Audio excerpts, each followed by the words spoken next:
10 years ago, in August of 2011, the Standard and Poor's rating agency, it rates all the debts of governments, corporations, and so on to determine how secure a borrower would be in lending to such an entity. In other words, it provides a rating of the credit worthiness of the borrower. And on that August 8th of 2011, the Standard and Poor's rating agency lowered the credit worthiness of the debt of the United States of America from AAA, the highest rating you can get, to AA plus. The other two major rating agencies, Moody's and Fitch, did not do so. But it was more than enough that somebody was calling the question, how much debt can the United States possibly accumulate, that the next day the stock market crashed. President Obama had to go on and give a speech trying to calm the markets, promising that this was not a basic crisis. And people more or less believed him. But it was an unmistakable sign that the level of debt of the United States at that time, over $14 trillion, was already worrying people. Well, I'm going to talk to you briefly about the debt of the United States today, 10 years later. It's larger than $28 trillion.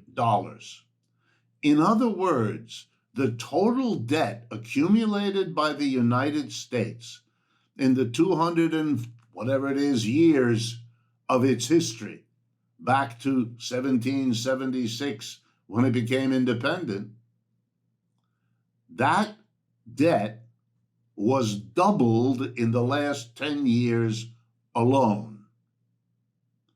Well, 10 years ago was also the time when Economic Update, the program that we here at Democracy at Work produce, began.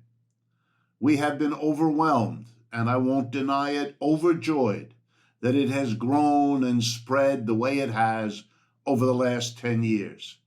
It is a wonderful testament to the fact that we are doing something that provides a service that people value, and we are honored by that success. And so we've decided to mark the 10th anniversary by revisiting important events from 10 years ago, and one of those was the decline in the credit worthiness of the United States debt, according to Standard and Poor's.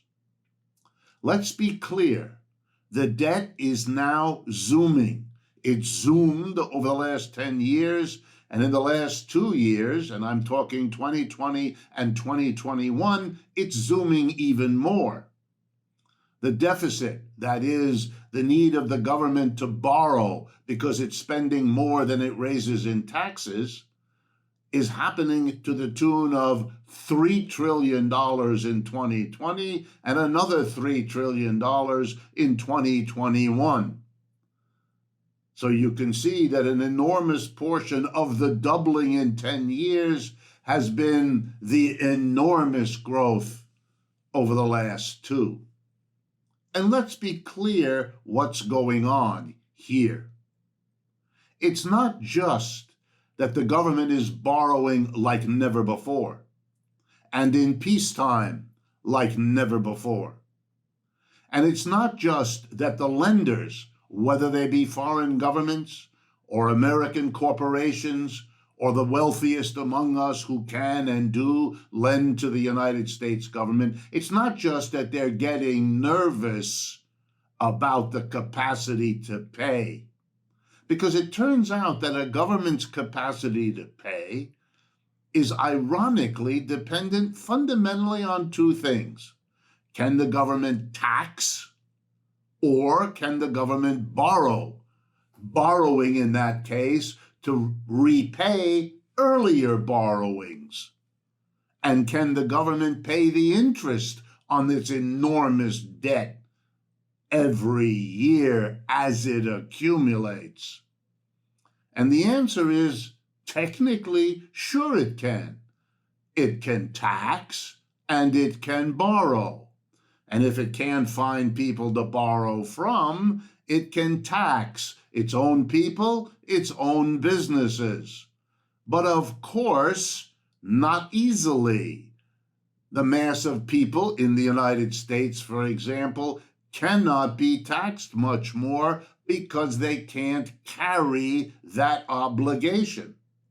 And the wealthy amongst us and the corporations amongst us have developed a political pull to prevent themselves from being taxed. We recently had an exposure by Politico magazine of the stunning reality that the richest amongst us pay way smaller percentages of their wealth and income in taxes than average Americans do. So it turns out you should be worried, because the kinds of conflict and turmoil that would erupt if the government had to come up with taxation because it couldn't borrow anymore would rip this society apart far beyond what we are already seeing. This is a serious problem. It has been made more serious by the refusal of those who have to pay their fair share of taxes, because had they done so, year in and year out, I wouldn't be making this kind of report about these statistics that have accumulated. The United States economy is now dependent in fundamental ways on the government. Corporations borrow directly from the government. The Federal Reserve pumps trillions of new money into the economy, keeping interest rates at or below zero. There is no private economic capitalism in our society. There is capitalism for sure, but it is on life support from the government, with no prospect of that ending anytime soon.